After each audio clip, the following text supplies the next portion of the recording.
this is really super simple. And by the way, you can do this with other kinds of fish. I have done it with fillets of fish. But the nice thing is to make this with shrimp. And it's called Shrimp Oreganata. And it requires you to just put, where's the bigger? Okay, we're going to use the bigger one. And I'm just going to put about half the sauce down here.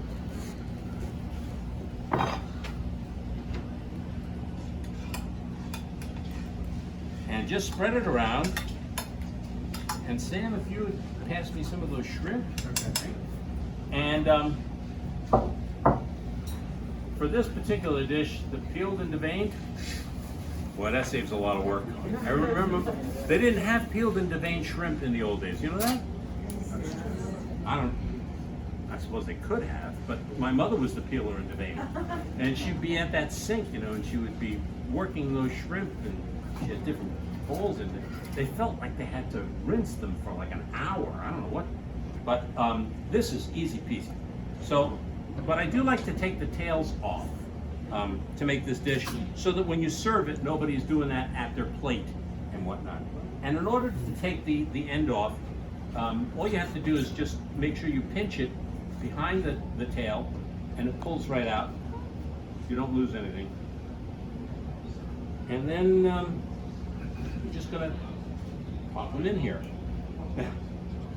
Here's another one of those, so you want to be a TV cook.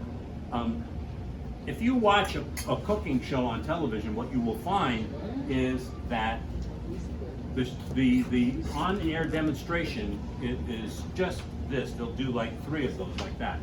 Then they have the rest of them all ready, and they just plop them in. So there's a lot of prep work that goes into it so that you can make sure your demonstration doesn't go too long.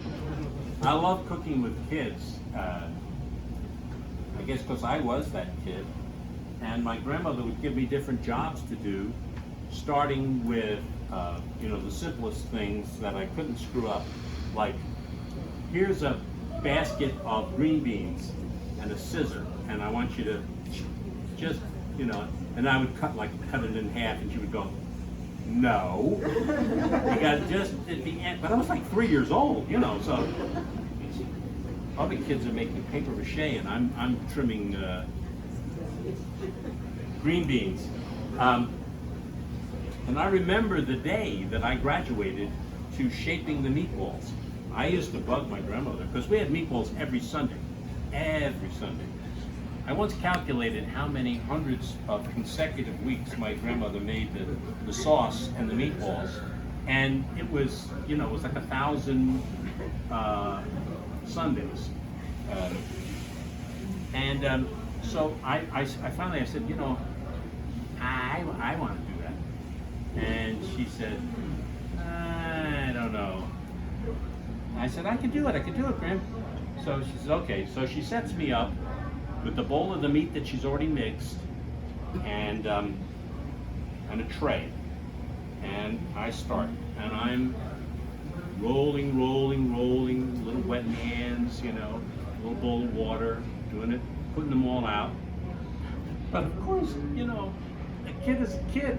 So one meatball is like this big, and another meatball is that big. And she comes over to the table after whatever she was working on, and she looks at it, and she points to one of the meatballs, and she goes, who is that one for? And, you know, it was a big one. I said, well, I'll take that one. And she goes, yeah, but your guest is going to think that you're cheating them, and they're going to feel bad. And she just scooped it all back together again. You got to start over. You got to make them all exactly the same, so nobody feels like they got short meatball or short change, one or the other. Anyway, that was my gran. She was what a character. She was born in the United States.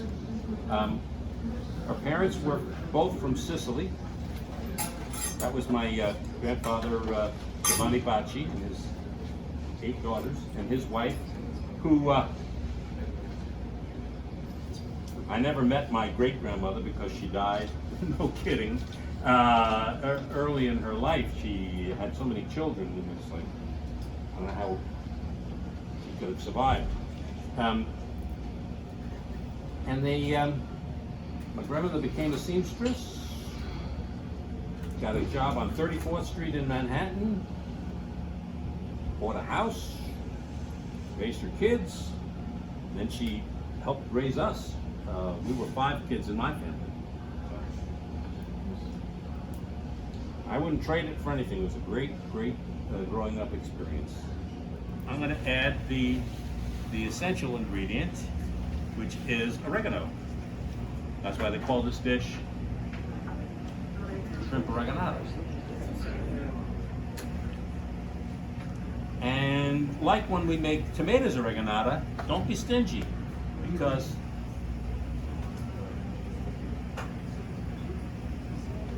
it's got to taste like oregano. I like to add also some dry basil. Since this is going to cook in sauce,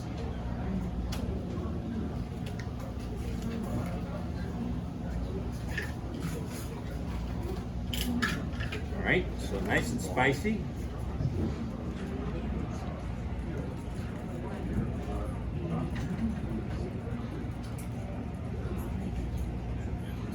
Now, if you like the red pepper, you can put a whole lot more. But I just like to get that flavor. It adds a little bite and a peppery flavor to it. Okay. I'm gonna put some breadcrumbs, but you could put just plain breadcrumbs because we've seasoned the shrimp. Okay.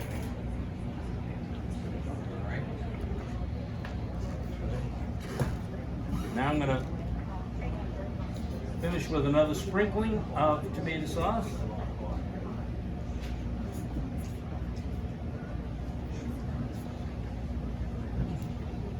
And actually, that's something you could do. You could just build this up in layers, like a little shrimp lasagna. So there you go.